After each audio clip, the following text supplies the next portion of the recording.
Унгарын зохиолч Болчо Берта. Бага нас. Бага нас гэдэг аль нь Девонгарын мартагдсан цаг.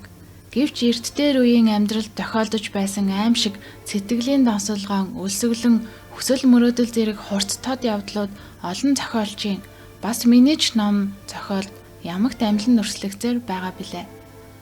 Би бага насаа Гимнэ шаалын өндөрлөг ба Залайскийн уул талгадын хооронд байдаг тал нутагт өнгөрүүлсэн хүн. Тэнд Недканежа, Кесткей, Кристор, Таполца, Дерёк зэрэг хотууд байдаг. Тэгэхдээ 1935 онд миний төрсөн Недканежа хот биш, харин Марсел голоор ундаалan байдаг хөндий миний сэтгэлээс юр гардаггүй юм. Битүү өвсөн нууг дундуур мяралзан урсах Марсел гол хойс модтын шугууг зүсэн ногоон ургамал думбсан гацаа тосгодын хажуугаар шүлжин өнгөрдөг юм. Тосгод ба хүмүүс нэг доор нэгт суурьшсан учраас Хостот, Ригач, Сигвар ба Каракогоос жингнэх үд дундын хонхон дуун Нэмиш Кресторт гадаа байгаа юм шиг сонсогддог байв. Тэнд өвлөн Паконы шилээс хүйтэн жихүү салхи хүлээж тал хөндөй уул талгад цасан дарагдаж нуур гол мөсөөр хужигдана. Зун нь амьсгаа давхцсан бөхчөм халуун болно. Би тийм л хязгаар нутагт бага насаа өнгөрүүлсэн юм да. Тэр бол миний мах цусан Чингисэн нутаг билээ. Харь нутагт явж Москва, Берлиний зочид буудалд сууж байхдаа төрсөн нутгаа зөвдөлдөгч байв. Тентхий нуур голын хөвөөгөр хизэнээс нааш амьдран сууж ирсэн ажилчин, тариачин, энгийн даруй албан хаагчдын дунд би өсөж торнож амьдралын хүнд сургууль туулж өнгөрүүлсэн юм. Тэгээд ч тэдгээр хүмүүсийг ч тэр нутгаач би ном зохиолдод өрслөн бичдэг юм. Би тэдний дундаас төрсөн тэдэн шиг л хүн учир тэр хүмүүсийн нүүр царай, зан төрх, хувь заяа миний зохиолуудад тэрл байдгаараа дүрслэгддэг.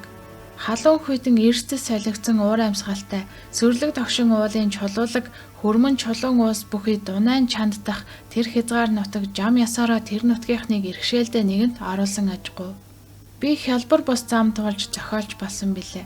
Амьдралын замд орохдоо би жирийн ажилчнаас эхэлсэн юм.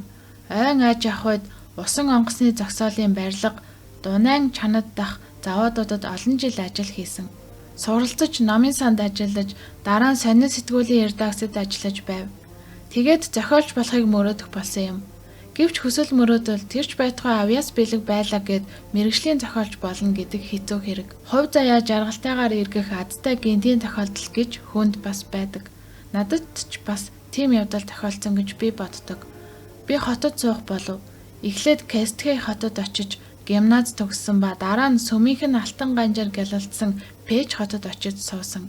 Тэр хотод ям пананын үеэс эхлэн яруу найрагчдын шинэ хойч үе дараалан гарч ирж эрдэмт хүмүүс авьяас бэлэгтэй залуучуудыг халамжлан тусалж иржээ. Би Пежд 10 жил суухдаа сонин сэтгүүлүүд редакторлож нарт ертөнцид төрсэн хүүхэн, Арлекин ба түүний дурлалт хүүхэн, Зуны адаг сар гэсэн өгүүлгийн 3 ном, Зангирсан утаа гэдэг роман бичиж нэг үгээр хэлбэл нэртэй мэргэжлийн зохиолч болсон юм. Одоо Будапештад амьдран сууж байна. Олон роман, өгүүлэл, үргэлжилсэн үгийн зохиол, кино, жүжигний зохиолууд бичлээ. Үе Ираш сэтгүүлийг редакторлдог 3 удаа буюу 1966, 1971, 1975 онуудад Атил Ёжефийн шагнал хүртсэн ба 1978 онд нийт Унгарын үйлдвэрчний эвлэлүүдийн зөвлөлийн шагнал авсан билээ.